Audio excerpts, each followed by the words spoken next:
That's an interesting question because there weren't a lot of master injectors when I started. And again, when you start doing injectables, even if it's just something like Botox or when I was starting was collagen, when I started, there really weren't any training programs for this sort of thing. So you just kind of learned. In my case, I was mostly trained by the dermatologist I was working for at the time. And it's terrifying. The first time, first few times you see patients on your own and you've just got to make a decision and it's very intimidating when you're first beginning. And what being a master injector basically means is I can globally treat the entire face with whatever it is, fillers, injectables, Botox, that sort of thing.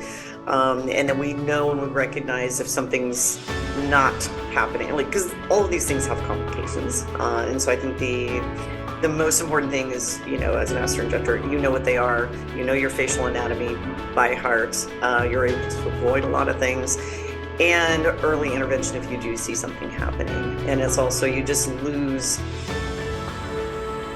I would say, when I'm starting to work with a new patient, there's always, we create like a whole roadmap as far as where we're going and what we're doing. And so I no longer have like an anxiety of any sort when I start injecting a patient, just because you know what you know, and you know what it's hard to explain that in a way, but there's just something about it. It's more than 10,000 hours. Everybody thinks, 10,000 hours, you become an expert. I'm like, oh, no, I still learn something new every day.